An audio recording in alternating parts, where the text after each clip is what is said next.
Sure. Here's a rewritten, compelling 3,500-character version of the story using new character names, maintaining the full narrative arc, and written in natural, dramatic American English. The moment Jaden Carter offered up his first-class seat to the frail elderly woman at gate 37B, he thought he was just doing the decent thing. 5 minutes into the flight, tucked into a cramped aisle seat in economy, he unfolded the note she'd slipped into his palm. The handwriting elegant cursive sent chills down his spine. "I've been searching for you for 12 years, it read. "Your father didn't die in that accident. He's alive. I can prove it." The words blurred as Jaden's mind reeled. It couldn't be real. His father, gone since he was 3, lost in a car crash, mourned in photo albums and whispered memories alive. Earlier that week, Jaden's biggest concern had been getting through his AP calculus test and avoiding Darius's relentless attempts to drag him to a party. But everything shifted with a call from his mom, Dr. Camille Carter, a renowned trauma surgeon caught in another late-night emergency. She asked him to pick up a gift for Aunt Mel at a high-end boutique downtown. That errand led him to a strange phone call from a woman claiming to know his father. Her name was Eleanor Whitford. She said she'd stayed silent for too long. Curious but skeptical, Jaden searched his mother's closet that night and found something that shattered him: a legal document bearing his father's name signed 3 years after the supposed fatal crash. Unable to shake the need for truth, Jaden met Eleanor at her hotel the next morning. Her story was nearly impossible to believe. After a devastating brain injury, his father, Daniel Carter, had survived but lost much of his memory.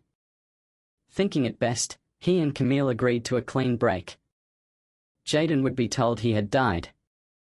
That lie stretched across a dozen years. But now, Camille had accepted a job in Atlanta, the same city where Daniel had rebuilt his life. Eleanor had decided it was time to tell the truth.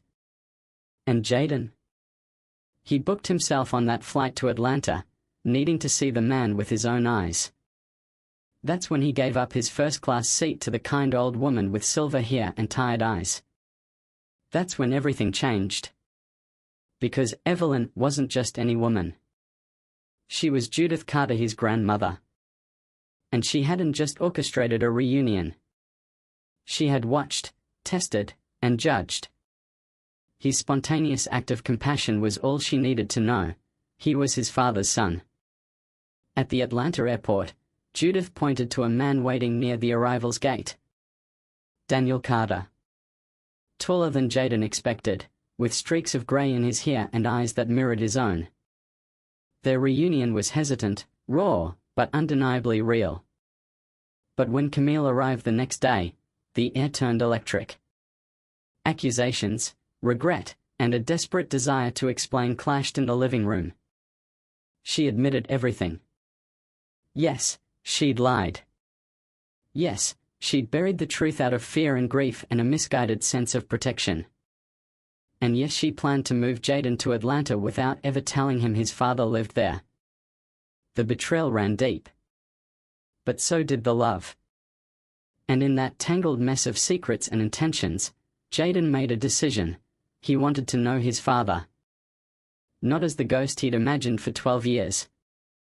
As the man standing before him now. The three of them, Camille, Daniel, and Jaden, agreed on something rare. The truth mattered more than the past. Jaden would spend the summer with Daniel, start school in Atlanta, and build something new.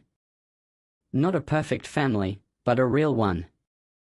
And as he sat with Daniel under the Georgia stars that night, Jaden asked the question he hadn't dared voice before: "Why didn't you fight harder to be in my life?" Daniel's answer was quiet, heartbreaking: "Because I thought I was doing the right thing. And I was wrong." The next morning, Camille and Jaden flew back to Chicago. He stared out the window as the city shrank below, carrying a letter from his father and a future no longer built on lies. All of this avalanche of truth had started with a seat on a plane. A moment of kindness that unraveled a lifetime of deception. A grandmother's note. A fractured family. And a boy discovering that sometimes, the stories we are told aren't nearly as powerful as the ones we choose to write for ourselves.